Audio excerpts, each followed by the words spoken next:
My name is Dakota, and this is my modern poetry project. And the poem I'm going to do is If We Must Die by Claude McKay. So we're going to start by reading this first, but there is a word in here that some of you may not understand, and it's murderous, and the word means to be capable of murder.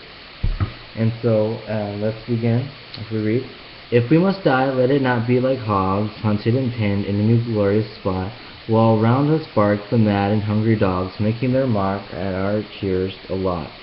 If we must die, oh let us nobly die, so that our precious blood may not be shed in vain, so that even the monsters we defy shall be constrained to honor us though dead. O kingsmen, we must meet the common foe, though far outnumbered, let us show us brave, and for their 1,000 blows deal one death blow, that there before us lies the open grave. Like men, we'll face the murderous cavalry pack, pressed to the wall, dying but fighting back. So, before we analyze this poem further, we can appreciate that, let's talk about the background information of our author. He moved to America when he was 22 years old, and when he did, he noticed all the discrimination and all of the segregation between black and white people that was occurring. And he let that influence his writings, and a lot of his poems were really centered around black pride and encountering racism. So, during this time era, this was written during the Harlem Renaissance, and we can appreciate, or we know that leaders like Malcolm X and Martin Luther King Jr. were kind of leading the black people towards the freedom and liberty that they wanted and deserved. And because fighting cops and being in riots was very dangerous, no doubt a lot of black people were dead or died and were shot down for expressing and fighting for their belief. And that's why we can appreciate at the third stanza where it says, While round us bark the mad hungry dogs, make their mark at our accursed lot. If we must die, oh let us nobly die.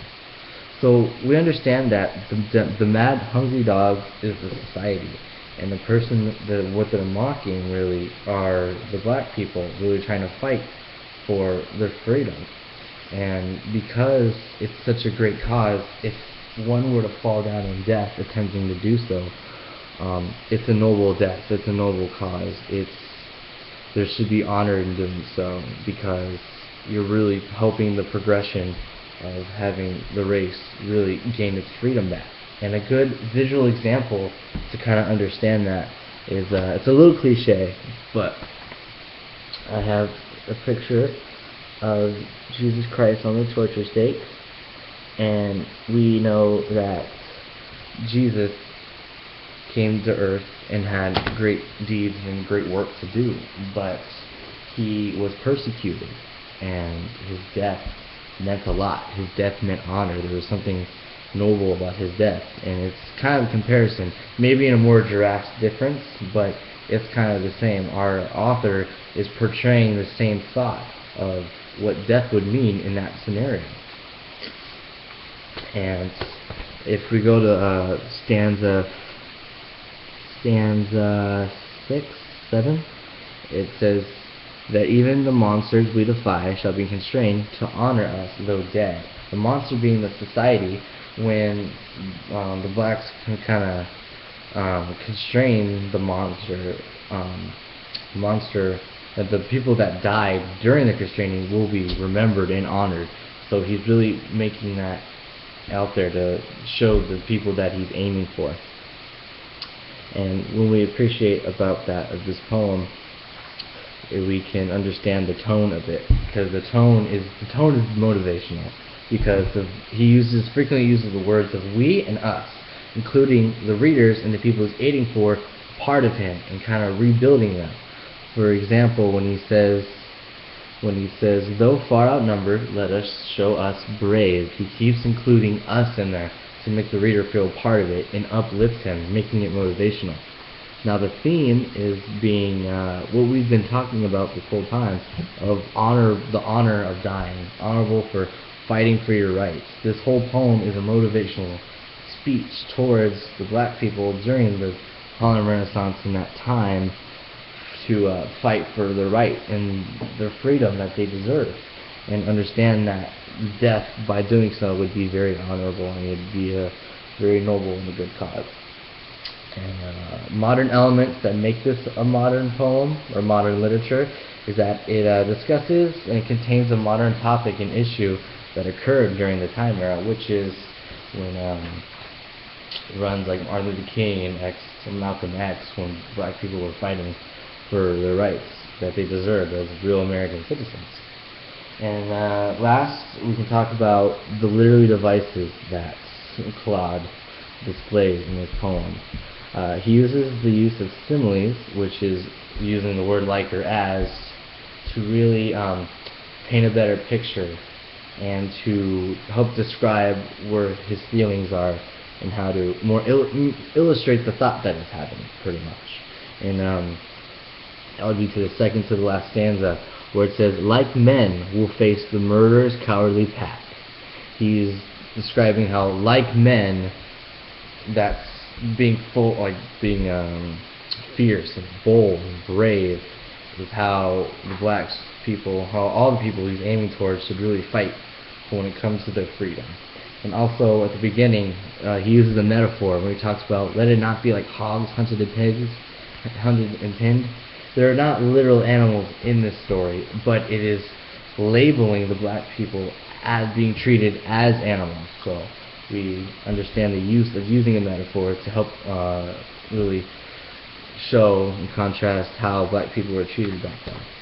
And now we're going to go to our second poem, which is My City, by James Weldon Johnson. And before we go on, we can talk more about his background. He was a very smart man. He was a high school principal, he was a newspaper editor, he was a lawyer, songwriter, and a writer, and wrote many poems during the Harlem Renaissance again.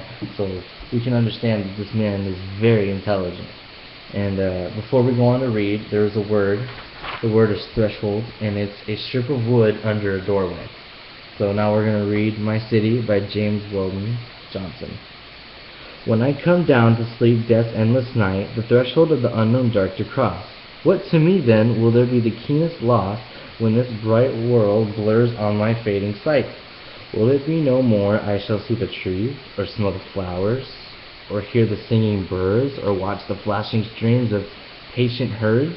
No, I am sure it will be none of these things. But Manhattan's sight and sound, her smells, her crowd, her throbbing force, the thrill that comes from being of a part, her subtle smells, her subtle spells, her shining towers, her avenues, her slums. Oh God, the stark, the unutterable pity to be dead and never again behold my city. Okay. So, what this poem is about, at the very beginning, he talks about entering sleep's endless, or death's endless sleep, meaning his life is close and he's about to die, and now he's kind of contemplating, what will I miss about life? Like, what everyday things will I miss? It's nothing simple like the flowers or the birds or the trees or the great outdoors or whatever. But really, he's saying it's a pity that I'm never going to enjoy the beautiful city of Manhattan. And we just talked about how glorious it is, and this living in such a beautiful city is what's worth living. And that's what he's going to, or really that's what everyone would miss the most from life, is being able to live and walk through these amazing cities such as Manhattan or Chicago. And the devices that he uses with this is the metaphor where he talks about Manhattan's sight and her smells and her shining towers. Manhattan is not a person, it's a city. It does not have a gender. So having the metaphor of especially making Manhattan a girl really helps you help it be more attractive, help you maybe have more affectionate for it, and maybe like it more, to view it as a girl, something that you could love and be really attracted to, such as a woman. And he uses repetition. For the first stanza, he says, or the flowers, or the singing birds, or the trees. And when he gets down and talks about Manhattan, her slums, her smells, her subtle spells. And Excuse me. So he uses repetition to really just keep adding on from his points to really make his argument sound more appealing, and not to mention, it sounds beautiful to just hear all those reasons laid right on top of each other. The tone from the story, from the bottom down, is a bit depressing because he talks about death and all great things in life that aren't really worth living for. But then the bottom 10 down, it's faith restoring, and he's expressing his love and how it's so pity and sad that something so beautiful is going to be missed when someone passes away in death.